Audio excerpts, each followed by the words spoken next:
You really gotta know how you feel. What are your emotions? What is motivating you? If you don't know that, you're gonna get yourself in trouble.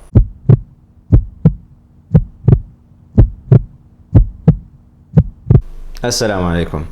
Got a message through Facebook, and for those of you who would like to send me your messages and questions through Facebook, the link for my Facebook page description. The link for my Facebook page is in the description box. So yeah, you can go there. If you don't have Facebook, you can send me a message through the contact page on andalusonline.org. The link for it is also in the description box. So this sister is wanting to remain anonymous, so we're going to oblige. Assalamu alaikum Muhammad. Recently I'm having some major issues which I'm battling with regards to the hijab. I myself come from a mixed background, half Arab, half British. Mom British, used to be Christian, and raised in the UK. I chose not to wear the hijab myself. It was not something forced on me at all, and I love wearing the hijab. I feel protected and proud to show which faith I'm from. I got married in 2008 to a Muslim. His family all wear the hijab, and his family are pious, and I believe he is also. When I was getting to know him, he showed all the right signs. Anyhow, for a few years now, he keeps questioning the hijab. It is causing me such deep hurt. He doesn't believe there is a direct reading in the Quran or that hijab is fard. He said the reading in the Quran is vague and refers more to outer garments. It was the Prophet ﷺ that explained it more, but he believes it can't be proved to be an accurate hadith. Of course, I dispute this. I feel very hurt and lost to know his feelings. I was wondering if you have more knowledge or advice on this, or could do a video on this, as also I know a lot of women recently have removed their hijab as they believe the same. Jazakallah. Jazakallah khair. So, I was kind of conflicted about doing this question for the simple reason of, you know, a guy talking about the hijab, a woman's issue. This is, you know, this culture that we're living in, it's kind of interesting. So, but then I reflected a bit more and decided to do the video for a simple reason. I could, and this is the usual thing that people do, they go down the rabbit hole of trying to explain the legalities of the hijab to show that what your husband and this argument that the Quran is vague on this is kind of a new thing. The Ummah has pretty much agreed unanimously on this issue. Nobody's ever questioned this, except in recent times, modern times, that people are, you know, 20th century Muslims and modernists that want to remove this thing. So, and they come up with these arguments, which under very superficial scrutiny, and if you go just into the Quran without even the hadith, you could see how this whole thing collapses on itself. But I don't want to do that. I want to go another angle, because I want you guys to, when it comes to Islamic law, the Sharia, before you argue about the specifics of the Sharia and what it requires from you and what it doesn't require from you and what is fard and what is wajib and, you know, all of these things, before you engage in any of that stuff, you have to first take a moment and reflect on your own motivations, your own psychological state. The simple reason for that is there's quite a bit of research now in cognitive psychology that it builds up a very robust case and evidence for the simple proposal. It's a very strong proposal. I personally accept it. That the majority of people do not, I mean human beings by and large, do not come to decisions rationally. We don't engage in rational thought. What we engage in is rationalizations of decisions, rationalizations of feelings. So what comes first is your feeling about something, and then you rationalize your feeling to justify a decision that you want to take. So when it comes to Islamic law, before you discuss what is halal and what is haram and what is wajib, what is obligatory, what is not obligatory, the first thing you have to do is reflect on your own feelings. So when you tell me that your husband, for example, doesn't agree that the hijab is fard, criticize the hadith, he's engaged in a lot of, this is all intellectual discussions. The first thing we have to ask is, where do you live? What type of culture are you surrounded by? What type of information are you bombarded with all the time? Because all of these things shape your feelings. So when you go around to certain areas. I mean, you have multiple examples of how people react to certain things just based on where they are. If you go to, I don't know, you go to Sudan, for example, and you behave in a particular way, that may be completely acceptable and there's nothing wrong with it. Back in the US, UK, Canada, Australia, wherever you happen to be in the West, it's just because of the culture. I'm not talking about law here right now. I'm just talking about feelings, how people feel about certain things. So it's getting harder and harder for you to be a Muslim in the modern age, explicitly Muslim. In fact, there is even Muslims that tell you just keep it at home. The thing about Islam is it's very difficult, if not impossible, to keep Islam at home. It has a public manifestation whether you like it or not. For men, I mean, Allah subhanahu wa ta'ala says in the Quran, لا يكلف الله نفسا إلا وسعها, that Allah does not bear a soul with more than it can bear. Does not burden a soul with more than it can bear. Allahu a'lam. But I really think that one of the reasons I was created as a male is because I don't have the fortitude, I don't have the strength to handle the responsibility of every time I go out there, I put on the garments, the hijab, telling everybody without telling them explicitly with words, but just in appearance, as soon as I walk on the street, there is a Muslim. Men, we get away with that. We get away without having to deal with any of this stuff. Because I don't care if you got a beard, you trim the mustache, you do whatever you want to do. You wear your pants that are really short. Hipsters have taken all of this stuff right now. So for Muslims, you could have a beard, not a beard.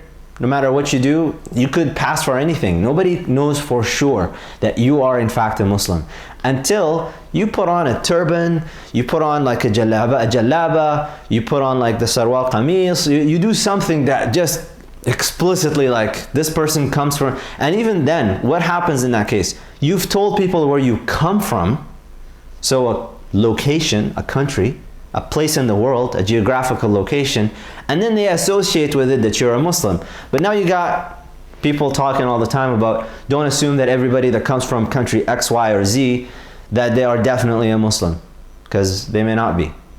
They could be a Christian, could be a Buddhist, could be a Zoroastrian, could be whatever. So for men, we have a kind of a get out of jail free card out of this. For women, on the other hand, it's not the same.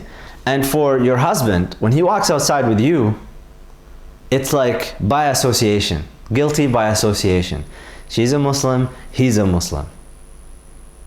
You really have to reflect on feelings here. Emotions have a very powerful drive.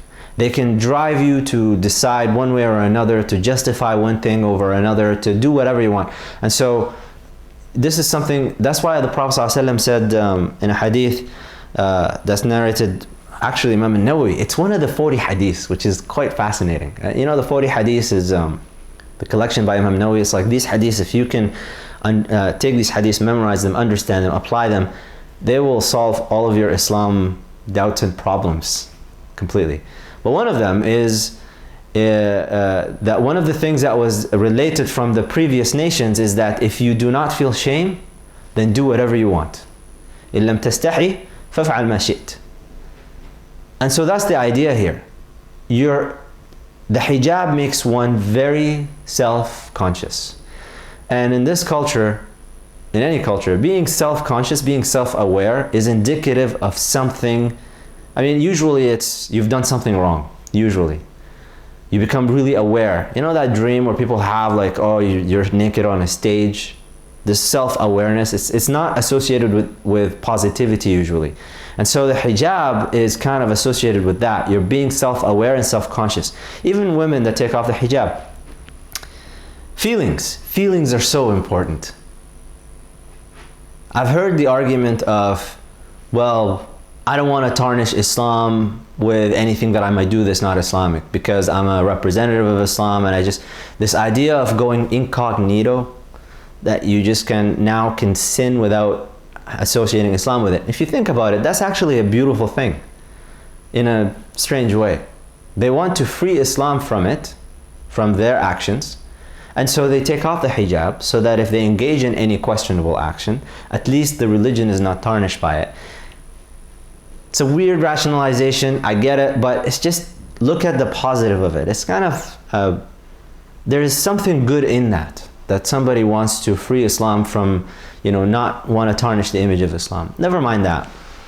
So when it comes to your husband, like I said, it's scattered thoughts, so it doesn't have to be, coherent or direct in any way. I think what you need to do is sit down with him and you guys have a discussion about emotions rather than about the law.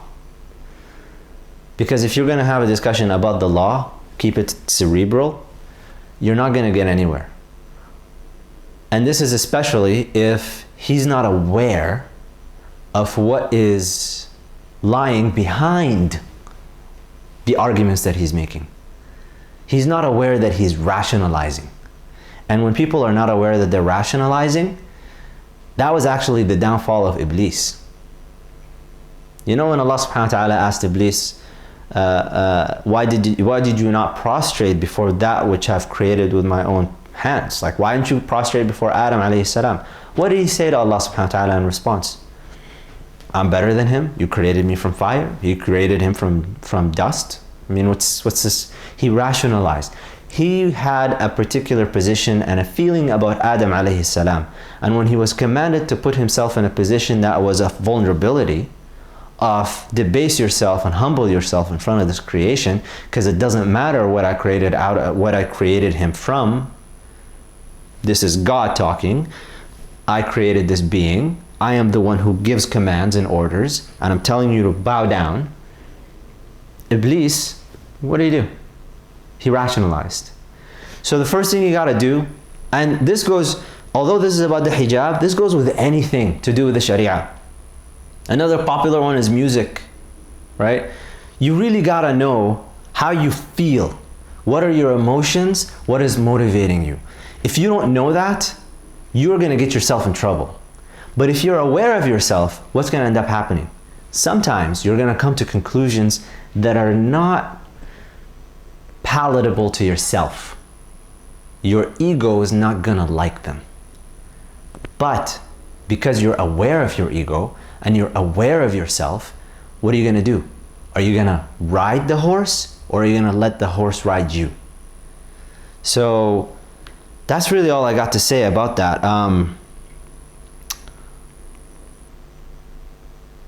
Yeah, and be patient. When you're talking about emotions are not something that you can just, boom, in a second get rid of. It's a process, because to get to the particular emotional state that you're in, that was a process in itself. First, you have to be aware of it and then engage in another process to change that emotional state to get into another emotional state. So with your husband, any of the sisters that are listening to this, once you recognize that, you're not going to change overnight. So you have to be patient, because your emotional state is going to have this battle back and forth with you. Ultimately though, he may have his position on things and his opinion on this. It really doesn't matter from your perspective whether he thinks it's fard or not, because the obligation is for you, it's not for him. So until or unless he tries to tell you, oh, take it off and don't wear it or whatever, at that point you're going to have to basically, that's your red line. Because the Prophet ﷺ said, لا طاعة لمخلوق في معصية الخالق. There is no obedience to a created being to disobey the Creator. So you don't obey the created being to disobey the Creator. So that's your red line. Beyond that, you're going to have a discussion. It's about emotions, it's about feelings. Why do you think that way? What was the trigger that made you think that way? It could be somebody that he looks up to. I mean, emotions doesn't have to be just all negative that, oh, I want to melt in and just not be recognized. It could also be he's listening to somebody that he really admires, so now he's got this emotional attachment to somebody, and that person led him to think in a particular way. Emotions go in multiple ways. So you have to figure out what the emotions are, where they came from, and work through that. And once you work through that, you realize when you're engaged in rational inquiry of a subject versus rationalizations of feelings to justify a decision. I hope that makes sense. سبحانك اللهم وبحمدك أشهد أن لا إله إلا أنت أستغفرك وأتوب إليك.